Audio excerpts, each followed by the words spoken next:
Dragon Ball Super. Oh shit. Honestly, I completely forgot about this chapter. Are you serious? I Whoa. read it. I read it. Oh, I just completely forgot about it. Like, Well, you ain't alone. Well, you know, it was one of those kind of chapters anyway. Yeah, it's a closing of the arc thing. The day is saved. They beat Moro, and everybody's Big like, feast. and I was like, yay, thank God, we're done with this fucking arc. Goku won. Yay, Goku won. Like, he didn't just put us all in danger in the first place. It's like, this wasn't all his fault. I'm gonna let that go. Don't worry, I won't. At some point, I will say some things about this Moro arc. Everybody's like, that was pretty cool. You know, we did it. And Vegeta's like, where did that final massive burst of power come from? And Goku's like, I don't know. Maybe there's still someone else amazing on this earth. And we then cut to said amazing person on this earth. It's Oob talking with his counterpart, the former Majin Buu, the current, I guess, one of the Supreme Kais of sorts. And yeah, you did it. You saved the day, kid. I'm a bounce now. Say, and then he teleports. And Oob is just left in his village like, whoa, that shit was crazy. He arrives. I'm glad that this series is like, it's not doing him like GT, you know, like he's just some guy. I'm like, sorry, Oob Goku. actually has some like he has a lot more significance in this series, like, without even being prominent yet. Yeah. But in any case, the Kai arrives back on the lookout, and then he transforms back to Buu, because if there's anything that Dragon Ball likes, it's the status quo. So he just transforms back into Buu, and he's back to dumb old Buu. And Hercule's like, Buu, you're alive. He also lost a chin. Did he? His chin is gone now. Oh, yeah. When he was the Kai, he had a chin. Yeah. And then when he turned back to Buu, he has no chin. Yeah. Also, his earrings disappeared. I don't know where they went. But Earrings? Yeah, I mean, it's kind of vague as to why this happens, or if this is like an on-purpose thing where the Kai is like, I'm just gonna hide for now. But Buu has no memory of being the Kai, so in his mind, he's just never left the lookout. But in any case, everybody's happy. They're having a feast, and everything is okay. And they managed to resurrect all of the worlds that Moro killed in his wake. They get a cool, huh? I said nice, just like that. Yeah, I'd imagine it's super easy to find the Dragon Balls now. Yeah, it's not even a problem anymore.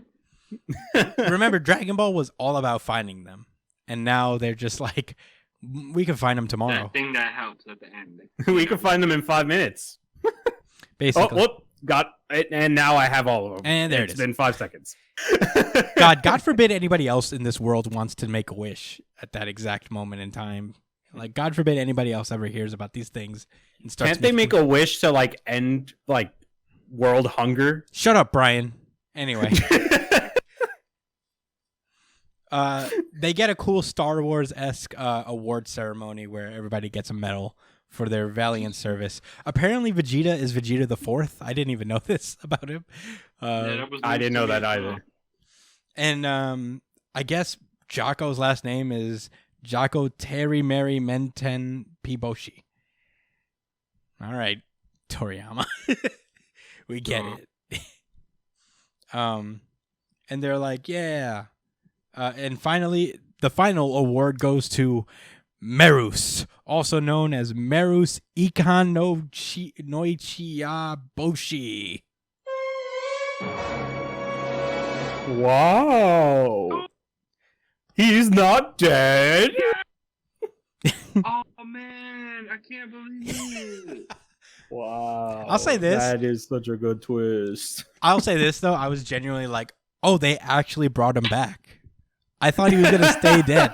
I really thought that they were going to commit to this one because, like, Merus was barely a character before this. And now it's just like, Merus is back. And we cut to the wherever Zeno lives, to where Beerus and Whis have been called.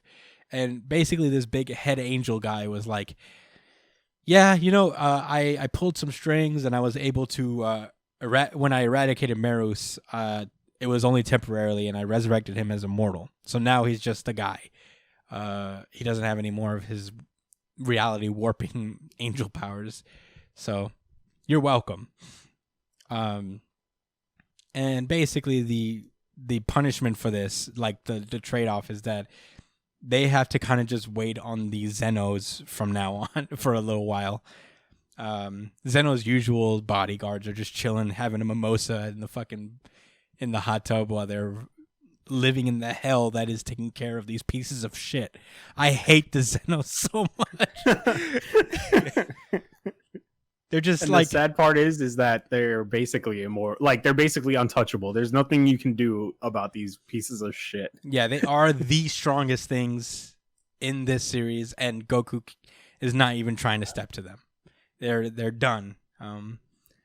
But Yeah, like they're not even like, oh, I'll train to beat you one day. That's the one thing he understands that. yeah, Not happening. basically. Cool. So yeah, the day is saved. All the things are back to normal. And at that moment, Goku and his friends' time in the Galactic Patrol is over. Or is it? We then cut to just Jocko living his regular life back at the Galactic Prison. Jocko is just, walking around in the prison talking to the prisoners that escaped at first at the beginning of this arc. I'm trying to wait. Let me just see if I remember, because I'm a little bit.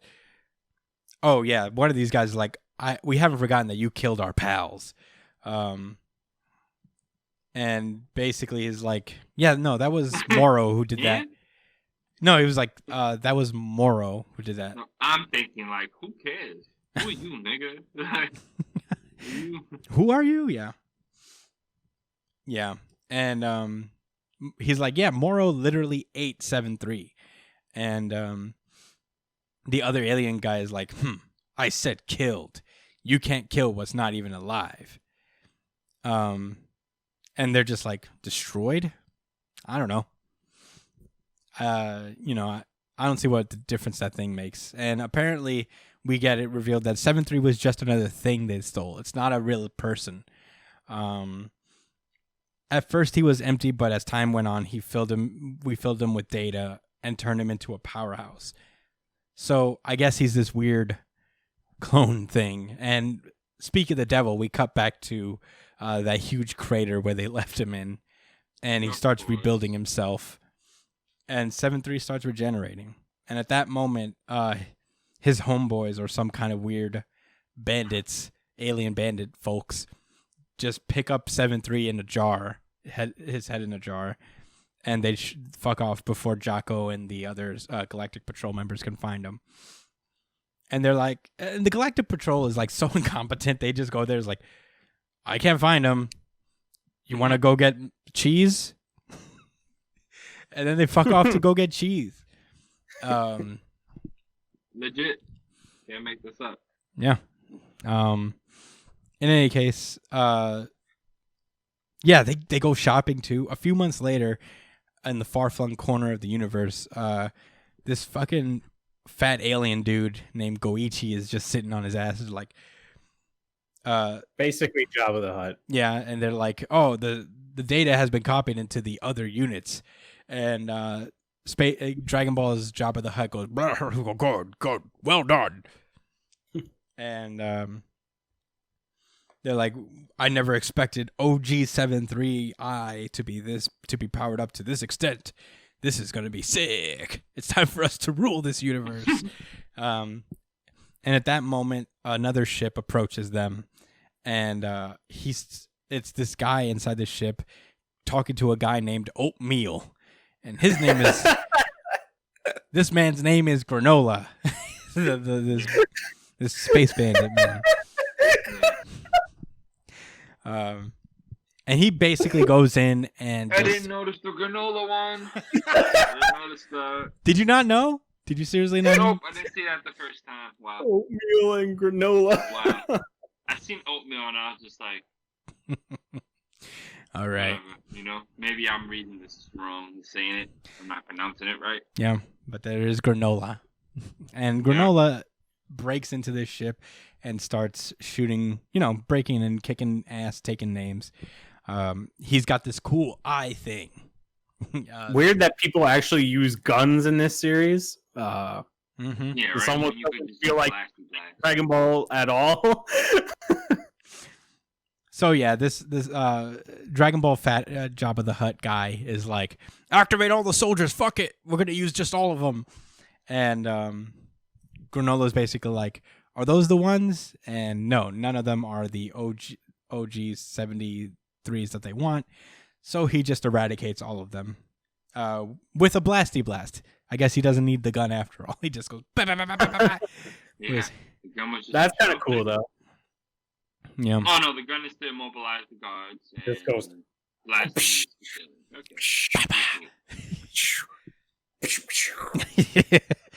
So he finally gets to where he wants to be, and in the middle that is OG-73I, and I imagine that he's trying to take him for himself and whoever Oatmeal is, and that's where the chapter ends. I mean, I don't really know how to judge this last part until we get to what this means. Yeah, this last part of the chapter, like I said before, it just felt like a completely different series just randomly tagged on to the end of the chapter. Yeah, I don't hate it. I'm interested to see what this really means and how it'll inevitably get back to Earth and start fucking shit up there. But yeah, that was Dragon Ball Super. As for everything, this moral arc, I feel like we started covering it at a bad time, because I will say that I did like it when it started. And it sucks because before we started doing this, I was talking to Josh. It's like, you know what? They're really trying with this arc, Josh. I think they're gonna make something different this time. That's probably the reason I even go so hard. because of that, and that's my fault. Yeah, no, this is an animal. Yeah, no, it was my fault, honestly, because it was good up top. It was very interesting, and it was cool to see Vegeta go to Yardrat and try to train and try to be different and better. And get into it more than Goku did. And that would have been a cool way to set him apart from Goku, where Goku just kind of only learned instant transmission from them. But yeah, I mean, it was an alright chapter. It is just kind of a Dragon Ball chapter. If you've seen them, you've seen them all at this point. You know what's interesting? Is that the writer for Dragon Ball said, Dragon Ball Super said that this was the best piece of work he's ever done, was this moral arc. And I'm like, sorry, fam. I don't even disagree with him. I feel like if I was to go back into Dragon Ball and read all the stuff that I watched as a kid, I would realize, damn, this is mediocre AF. And maybe this was when he was trying new things, kind of, sort of. So he felt like he could say that. I still think Tournament of Power is better. Sure. That's what I need to read. I need to read Tournament of Power with the different aliens and stuff, and Dark Goku and Dark Goku? Yeah, I've been watching it, honestly. Something like that, and he was like an evil version of Goku. That's the Goku Black. That's the arc before Tournament of Power, I think. Yeah, I just got to the Tournament of Power. I'm watching it. No, he wasn't. Okay. That's a whole different arc. All the way. Yeah, I'm all the way. I mean, if you're gonna get into it at all, I would suggest you watch the Tournament of Power. I just watched the Tournament of Power. It's not that crazy. The anime for Tournament of Power is probably the best way to watch to experience it, because the manga does a lot of things that aren't as good as the anime did. You know? No, I agree to that. I can understand that. Yeah. But anyway, I guess that was Dragon Ball Super.